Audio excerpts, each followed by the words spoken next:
My friends, Assalamu alaikum. Let's see how religious leaders in Europe failed religion.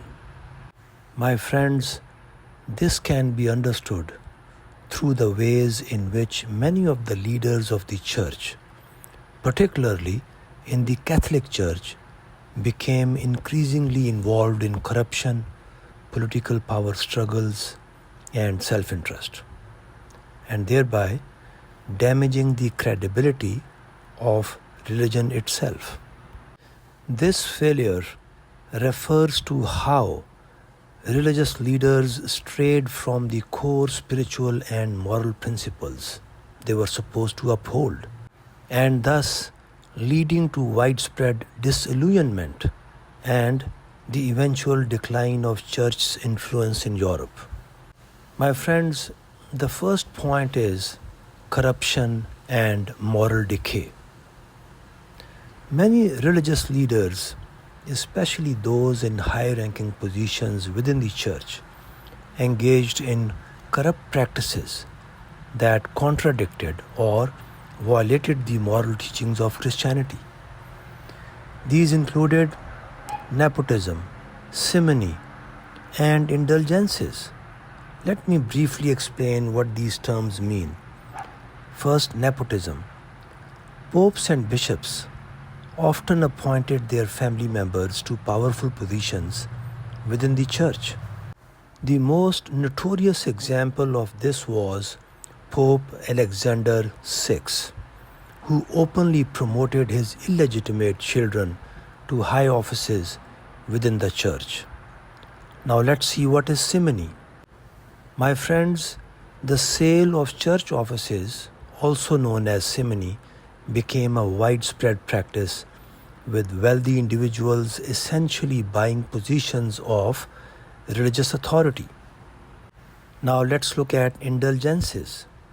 My friends, the selling of indulgences, that is, a practice where the church promised to reduce punishment for sins in exchange for money, became one of the most visible symbols of the church's moral failure. My friends, these practices made the church appear more concerned with wealth and power than with guiding people spiritually or morally, and this led to the widespread dissatisfaction and the perception that religious leaders had betrayed their sacred mission. Point number 2, excessive wealth and power. My friends, the church, especially in the late Middle Ages, accumulated enormous wealth and political power. Many bishops and cardinals lived in prosperity, far removed from the poverty and struggles of ordinary people. This display of wealth was in direct contrast to the Christian ideals of humility, charity, and care for the poor. My friends, the church's focus on worldly power led to a disconnect between the clergy and the people, who began to view religious leaders as out of touch with the teachings of Christ. Point number 3, failure to reform. My friends, calls for reform within the church started long before the Protestant Reformation. People like John Wycliffe in England and John Huss in Bohemia criticized the corruption within the church and sought a return to the original teachings of the Christ. However, the church leadership largely ignored or actively suppressed these calls for change. For example, John Wycliffe argued that the Bible, not the Pope, should be the ultimate authority for Christians. He condemned the wealth and corruption of the clergy and called for the church to return to a simpler, more spiritual form of Christianity. In return, his followers were persecuted and his teachings were declared heretical. Likewise, Jan Hus called for similar reforms in Bohemia.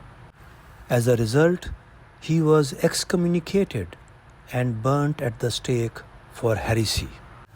My friends, the Church's refusal to address these legitimate concerns contributed to the perception that religious leaders were more interested in maintaining their own power than in correcting their moral failings. This failure to reform internally paved the way for more radical reformers like Martin Luther. Point number 4. The Protestant Reformation.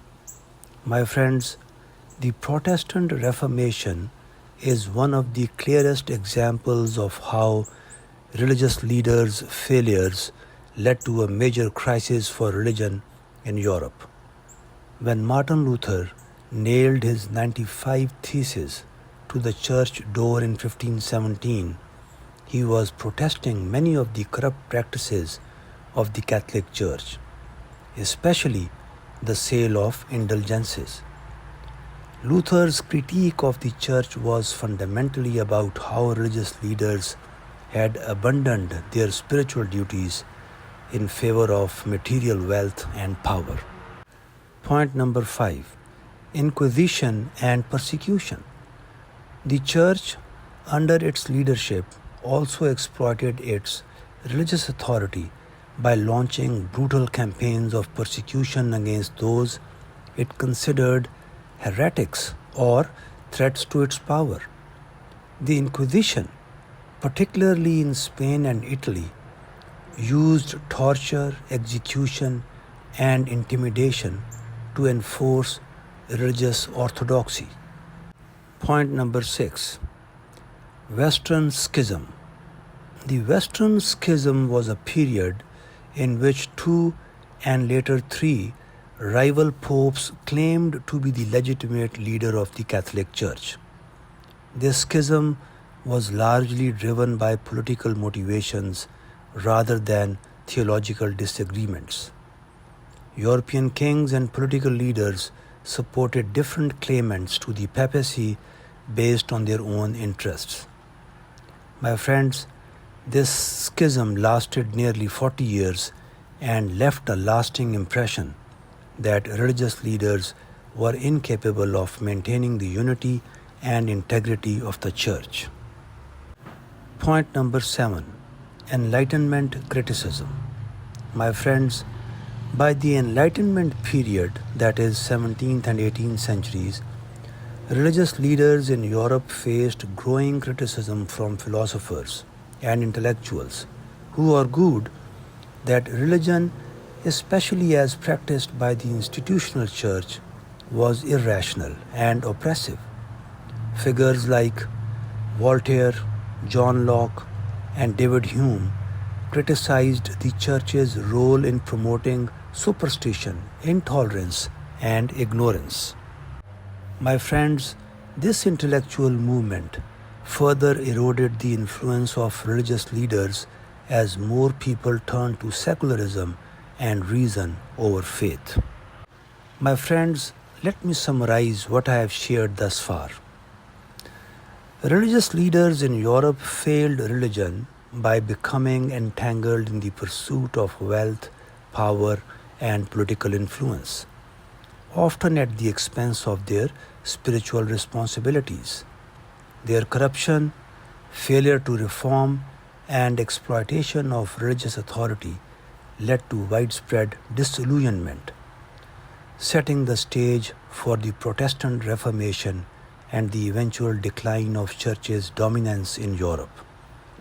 Rather than guiding people toward a more meaningful spiritual life, many religious leaders prioritized their own interests, undermining the moral and ethical foundations of religion itself. As a result, religion, especially institutionalized religion, lost much of its authority and credibility, especially in the context of modern European history. My friends, you may be wondering now as to why I am dealing with this subject today. Of course, there is a reason for doing this, which is My friends, religion holds an extremely important place, rather, the most important place in human life, because it deals with our Creator. Religion and religious leadership were supposed to help us in building a direct relationship with God. But sadly, they became something else. My friends, religion was supposed to make our life beautiful and worth living. But sadly, it was reduced to a set of lifeless rituals.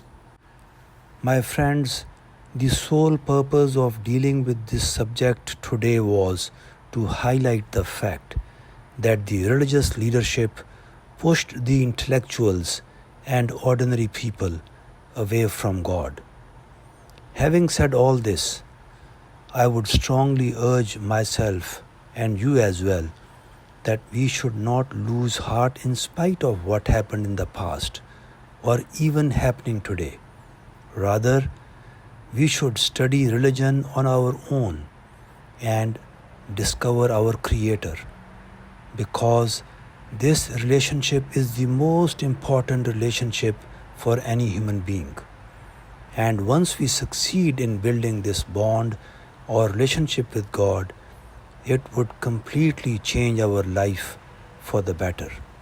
My friends, one last point.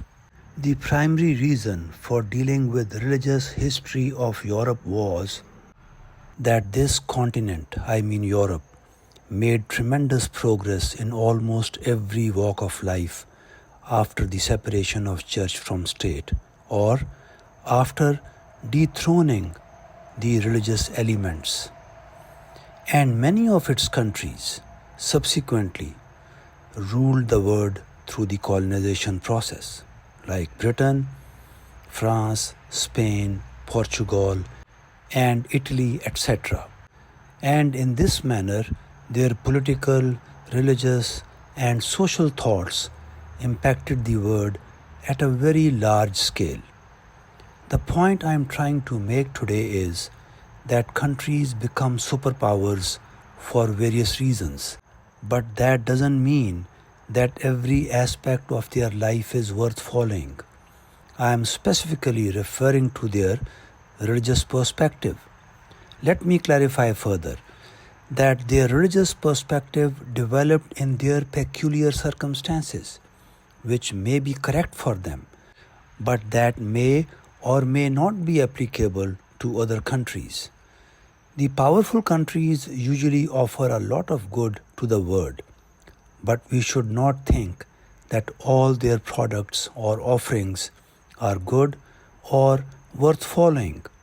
We must use God-given common sense while making decisions for ourselves. My friends, it's a very complex subject, but I thought that I should at least share some important elements in this regard. And God willing, I will deal with this matter at some other time in detail. Thank you for listening and hope to see you soon again. Assalamu alaikum.